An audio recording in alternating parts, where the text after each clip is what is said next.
Assalamualaikum warahmatullahi wabarakatuh dan salam sejahtera kepada sahabat-sahabat peminat tanaman dan apa khabar semua.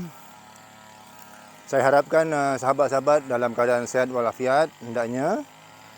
Alhamdulillah, pada pagi yang indah dengan cuaca yang cantik, langit biru, okey. Sekali lagi kita bersiaran untuk saya kongsikan bagaimana kita nak membuat baju kompos berasaskan bahan buangan dapur. Okay? Kita sedia maklum, setiap hari dapur kita sentiasa mengeluarkan bahan buangan yang berasaskan makanan. Jadi jangan ke mana-mana, tunggu sehingga selesai siaran ini untuk kita sama-sama belajar, berkongsi cara membuat baju kompos. Okay? Tunggu sehingga tamat. Terima kasih. Kita memerlukan proses membuat baju kompos berasaskan bahan buangan dapur. Jadi apa kata saya perkenalkan dulu peralatan dan bahan-bahan yang akan kita gunakan. Okey. Di segi peralatan, yang pertama adalah bekas. Bekas membuat menyimpan kompos. Ini saya gunakan longkang terpakai bersaiz 2 kaki. Saya cantumkan 2, dapat bekas, dapat jadi bekas. Okay. Yang kedua,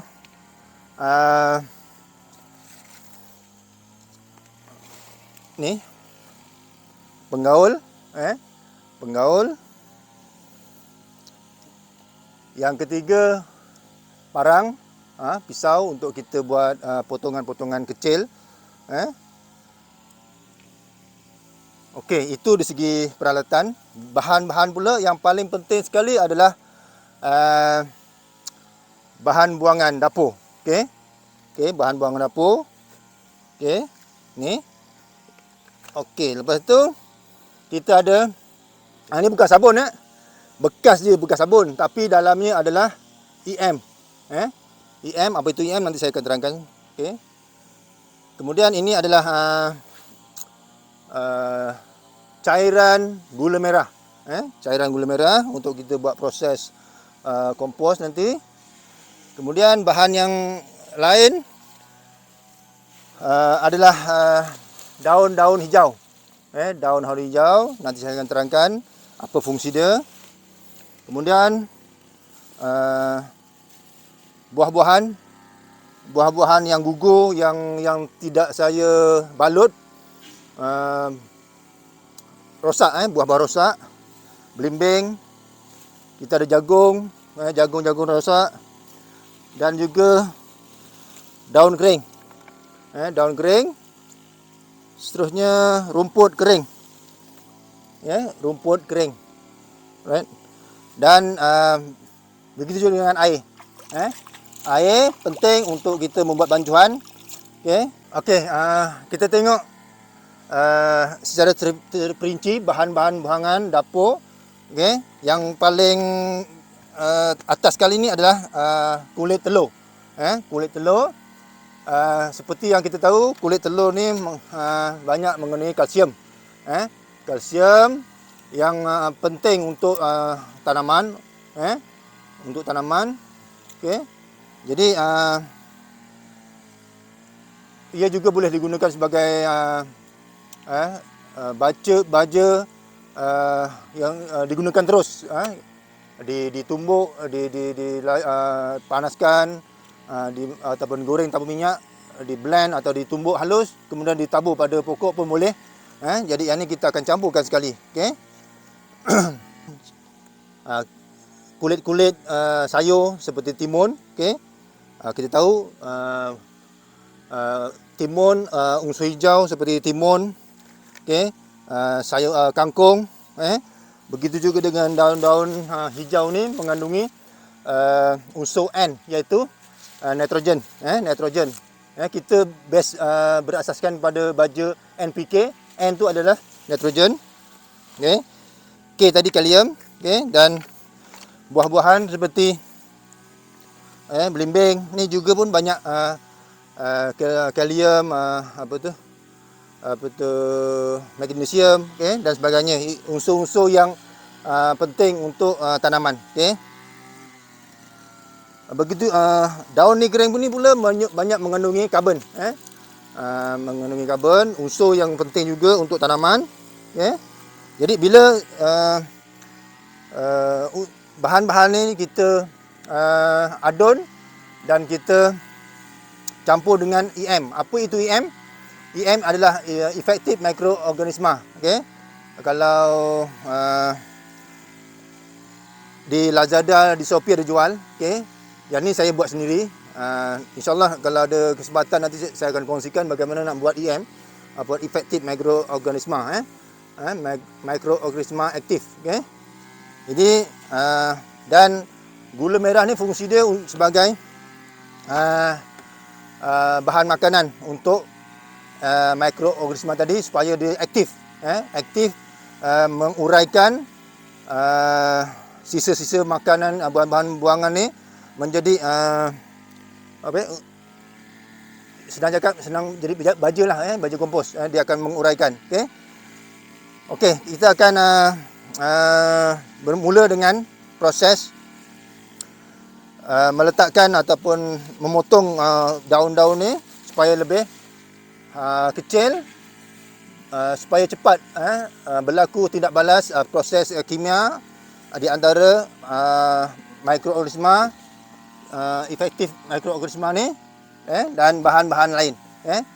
Kita tahu bahan-bahan makanan ni dia akan mereput, tetapi dia memerlukan masa yang panjang untuk mereput, untuk terurai menjadi unsur-unsur yang diperlukan oleh tumbuhan. Tetapi dengan menggunakan mikroorganisma ni dan dibantu oleh gula merah sebagai bahan makanan untuk mikroorganisma, dia akan mempercepatkan proses penguraian bahan-bahan buangan ni menjadi unsur-unsur yang diperlukan oleh tanaman. Jadi kita mula dengan lapisan pertama. Kita akan buat lapisan demi lapisan. Lapisan daun hijau, kemudian lapisan bahan buangan makanan ni, kemudian lapisan daun kering.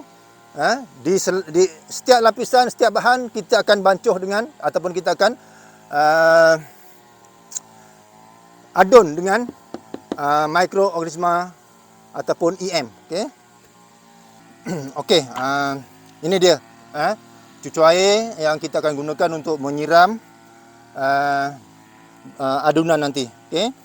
Jadi sekarang ni kita akan kongsikan macam mana cara nak membancuh mikroorganisma. Dan di sini saya ada tulis lah, saya punya formula saya. Bekas ni adalah 16 liter. Jadi saya tulis di sini siap, takut lupa saya tulis. Maksudnya bahan EM ni ataupun effective microorganisma ni sukatan dia 80 mililiter. 80 mililiter. Okey. Dan di sini saya ada tulislah sukatan dia, senang. Jadi kita akan tuang 80 ml mililiter. Di bau dia macam tapai. Bau dia macam tapai. Okey. Kemudian ini adalah cairan gula merah. Ada setengahnya menggunakan molasses ataupun gula pasir pun boleh. Dan sukatannya adalah kalau tadi EM ni menggunakan 80 ml, jadi cairan gula merah ni saya gunakan 180. Okey. 180 maksudnya 2 penutup. Satu, 2. Okey. Mengapa kita gunakan gula merah ni? Ini adalah sebagai bahan makanan untuk efektif mikroorganisma. Hop. Dan kita bancuh dengan air. Jangan lupa air ni kalau yang paling baik adalah air hujan. Ini air tadahan saya buat ni. Gunakan air hujan. Okay. Kalau tak ada air hujan, air paip pun boleh, tapi perlu diperam air paip tu di semalaman untuk menghilangkan ataupun klorin, menghilangkan klorin. Sebab kita tahu klorin tu adalah bahan ini adalah bahan organik, okey. Manakala klorin dia belaga, orang kampung kata belaga, Jadi kita akan gunakan 16 liter air. Satu bekas ni 2 liter. So kita letak 8 liter air. 8 kali tuang. 2 3 4 5 6 7 8. Okey, kita dah gaul, okey. Dah bancuh, bagi diamkan sementara supaya mikroorganisma tadi aktif. Sebelum ni dia tidur, dalam keadaan tidur, dalam keadaan tidur. So bila kita letakkan gula merah, cairan gula merah ni sebagai makanan dia. Kita tahu gula mengandungi tenaga. Jadi mikroorganisma yang tidur tadi, kita aktifkan dia supaya dia bekerja, bertindak balas dengan bahan-bahan makanan, bahan rumput-rumput kering, rumput hijau.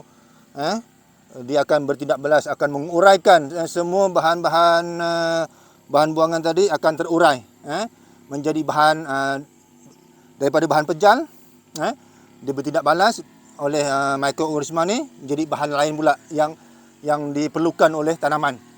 Kita tahu tanaman memerlukan bahan atau unsur yang boleh diterima oleh pokok. Seperti yang saya sebutkan tadi, unsur-unsur seperti NPK, nitrogen cair dalam bentuk cair lah. Nitrogen, fosforus, kalium, magnesium dan banyak lagi sebenarnya. Okey, kita masukkan dalam cucur ni. Mana tadi? Dah hilang dah. Berenang. Okey, dia berenang. Okey.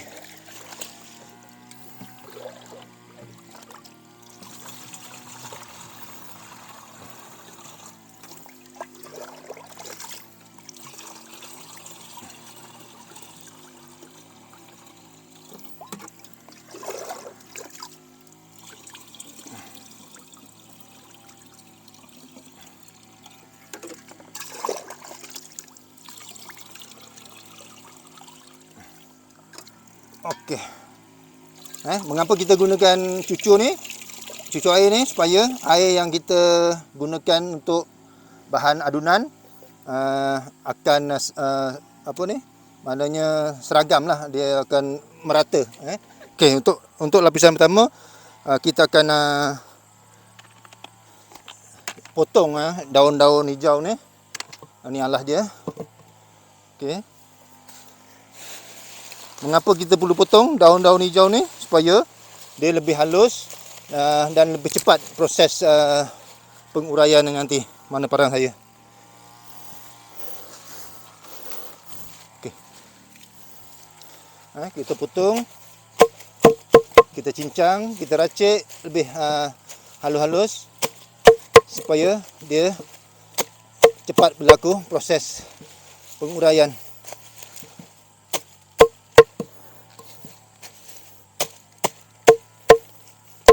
Ini adalah daun pokok. Ni pokok durian pun ada. Pokok durian semalam saya buat cantuman. Saya buat cantuman. So daun-daun lebih tu kita gunakan. Kecuali ranting-ranting yang kasar, kita jangan masukkan lah. Sebab ranting dia tak akan hancur, tak akan terurai. Daun-daun ni pokok air mata pengantin, yang kelulut sangat suka tu. Jadi dia bila dah terlalu banyak over menjala, saya potong untuk dibuat baju kompos. Dia banyak mengandungi unsur N, unsur nitrogen. Okey, satu lapis daun hijau. Okey, satu lapis daun hijau. Kemudian kita ratakan di bahagian dasar. Okey, kemudian kita siram dengan air bancuhan mikroorganisma cair tadi. Mikroorganisma, okey, supaya dia lagi cepat proses penguraiannya. Okey, bancuh sebati. Kemudian kita, ini pun sama. Daun hijau ni, daun durian. Alhamdulillah, daun durian ni kita just macam tu je cukup. Ranting kita asingkan. Kita tak nak. Okey, sekarang kita masukkan bahan kedua, iaitu kita akan bancuh dulu di dalam tong, di dalam kereta sorong ni. Untuk kita bancuh dengan cecair mikroorganisma, supaya semua bahan buangan tadi kena ataupun terkena dengan mikroorganisma cair. Okey, dan dia akan bertindak balaslah nanti untuk mempercepatkan proses. Biasanya dalam masa sebulan ataupun 5 minggu, insyaAllah dia akan jadi. Okey, dah bancuh, kita akan tuang ke dalam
okey, kita akan buka semula. Bila kita dah tutup ni, kita akan buka semula pada minggu hadapan.